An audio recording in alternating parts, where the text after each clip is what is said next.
This week, I'll be answering a question that I get a lot. It's actually a question that I had, and it was a fear that I had as well. Because grief was so painful and made me question everything, I felt strongly that life would never be good again, that it would only be painful, sad, and hopeless. See, because grief is so overwhelming, it's easy to feel this way.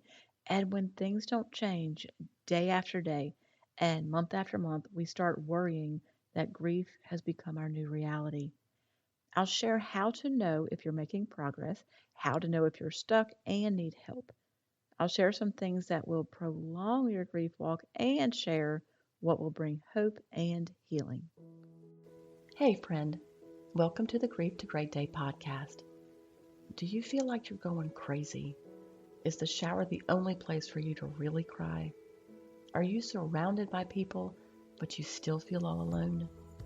Do you want to be the you were before your loved one died, but you have no idea how to get there? I'm Steph Cabanis, Southern by choice, wife, turtle triathlete, Jesus follower, and fellow traveler in the journey of grief. I too struggled to breathe, questioned God and my faith, and thought I would never be happy again. But God took my brokenness and He turned it into a breakthrough. So if you're ready to understand how to navigate grief, lean into your faith and take just one step towards healing, then bring your ugly cry, get into a comfortable place, even if that's your bed right now, and let the healing begin. Girl, there's hope for your future. Come on in the house and join me on that couch. I'm Steph, and this is Grief to Great Day. Thanks for being here. I want you to always feel welcomed and heard through this podcast. Hello to everyone listening in Israel, our spotlight country this week. We stand with and are praying for you. And in the U.S., Iowa, you take over as the state with the most downloads this week. Grief to Great Day is downloaded in over 95 countries now. This tells me that there is a need to talk about grief and that it's felt throughout the world. So know that wherever you are, what country or state you're in, you're not alone as you walk through this thing called grief. I know there are new listeners each week, so if that's you, welcome to a podcast you never wanted to need. I'm glad you're here though, because it tells me that you are taking a step towards your healing. Now, for you new listeners, if you hear me talk about Monica and you want some background, then just go to my website, grief2greatday.com, and click on the book tab. Her faith journey through the last 6 months of her life were unreal. A lot of people call them crazy, and her death changed me. She's the reason that you are listening to me today.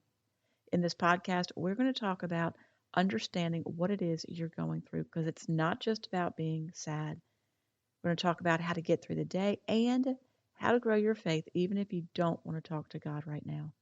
So if you're just starting your journey, I need you to know that life will change. Today is not your forever. It's important for you to hear that often. Now, you're never going to stop missing your loved one, but you will be able to breathe, to laugh, and to live again. A sweet friend of mine just lost her husband this morning. I cannot tell you how much I hate that for her, and not just because of the obvious, but because those first hours, days, and weeks are horrible. You're functioning, but you're really not physically present. You think that it cannot get worse, but 6 weeks or 6 months down the road, you realize how wrong you were. See, this sweet lady was a part of Monica's and my CPR training business, and she became our friend. She came to visit Monica when she was sick, and she allowed me to cry on her shoulder often while she helped me navigate some of the financial issues of Monica's estate. I know you have memories of your first hours, days, and weeks. And over the years, there will be a few you will never forget. But thankfully, a lot of those beginning months will be completely gone from your memory. I think that's a gift of how God made our brains. I've had a lot of questions from you ladies on how to know it'll ever get better because it doesn't feel like it will, most of the time. So here's a few of the questions. I want you to see if you can relate to this. Are you sure it gets better? Because it is so hard and I hate this feeling. Someone else said, I thought the first year was the worst, but the second year is worse than that. Another lady said, every year the pain only gets deeper. It will never end. And lastly, someone else said, I don't care about anything, but I know I should. Does it ever change?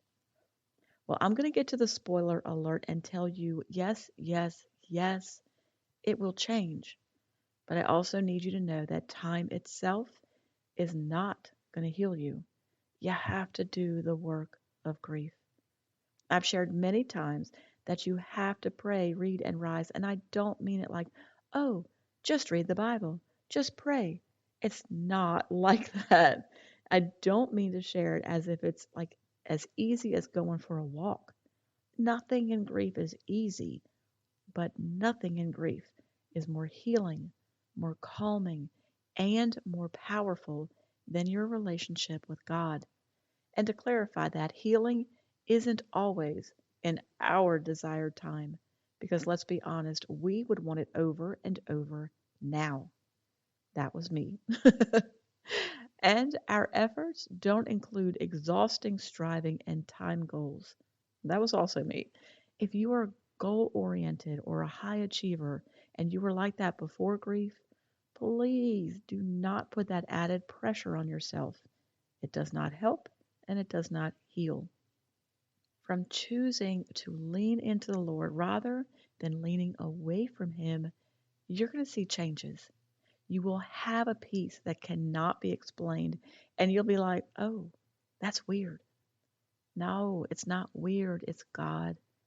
I know that the prescription of read the Bible and pray does not look like it used to.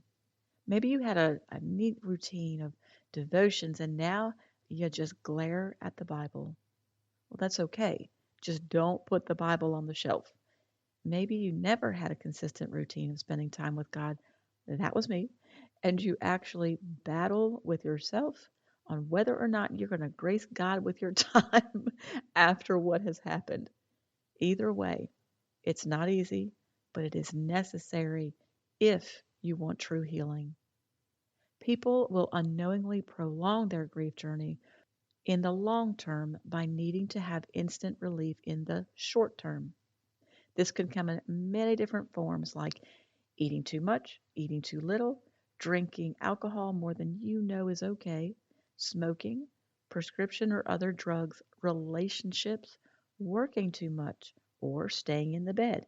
Anything you use to numb you out, to have a distraction from working through what you've just been through, is not the thing that's going to bring you healing.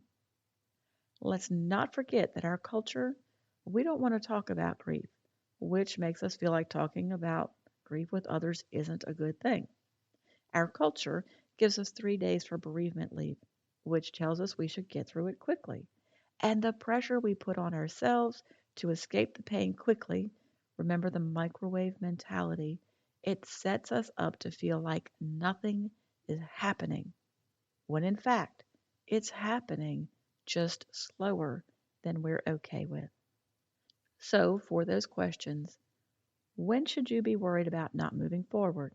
How do you know if you're stuck or just turtle slow like me? And when should you seek help? Let's start by answering the first two questions. If you're in the first 2 years after losing a loved one, it is not the time to worry about not moving forward or being stuck. I want to encourage you to look back over those last 2 years and see if there has been any improvement. Now, improvement in grief looks like if you started your grief journey crying every day for the first year, okay, that was me, and in the second year, you are starting to have a day here or there, or even many days that you're not crying, that's progress.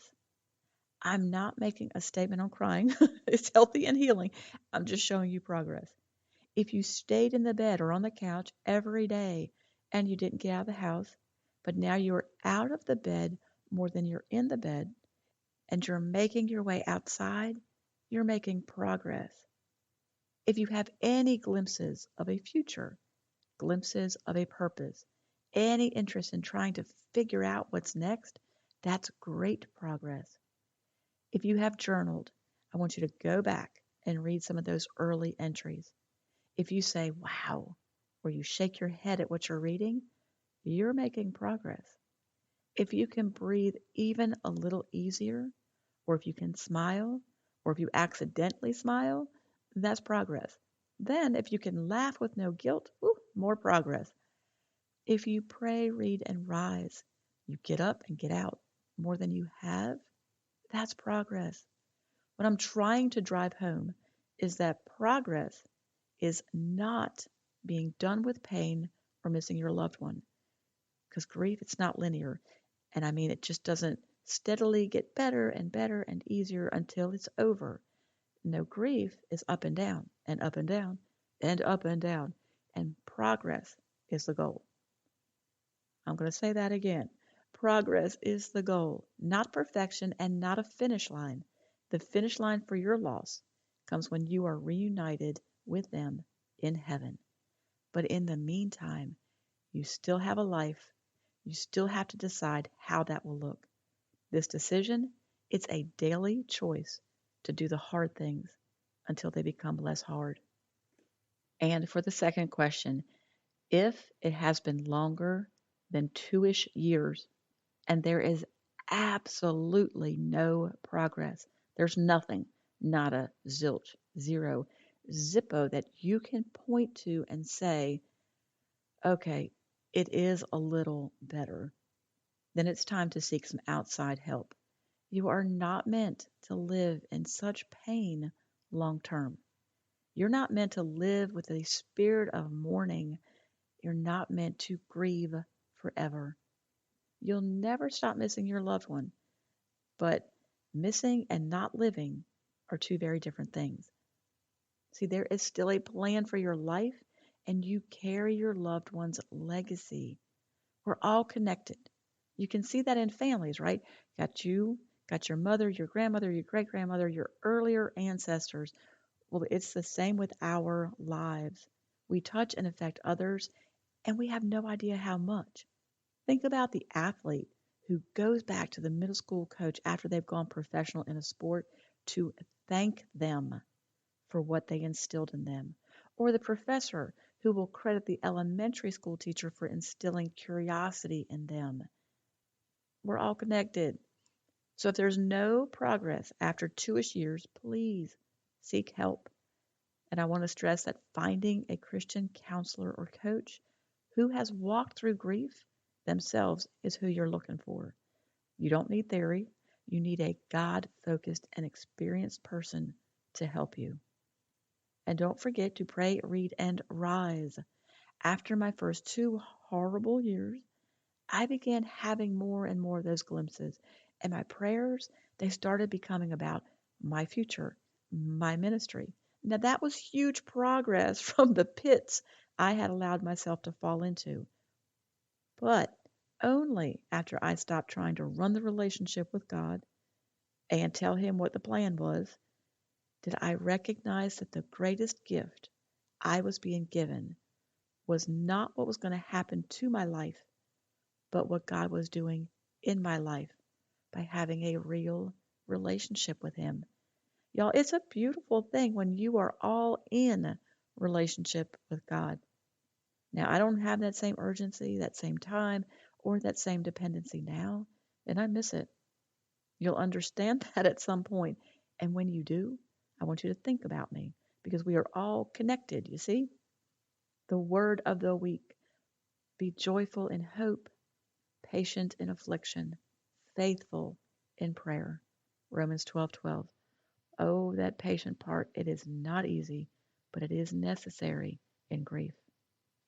Your journey works, or the work of your journey, is to register for the summit today. It's the last time you're going to hear me say this. Today is the last day to register. So you need to take a step towards your healing. No one else can do that for you. Don't let this opportunity pass you by. When you join the summit, you'll be in control of how much you engage if you engage at all. But just being there with other women who get it, who understand the pain you're feeling, who understand the questions and the fear that it'll never change, that's important and it's healing. And maybe one of these speakers will say something and it will change your day and maybe your journey.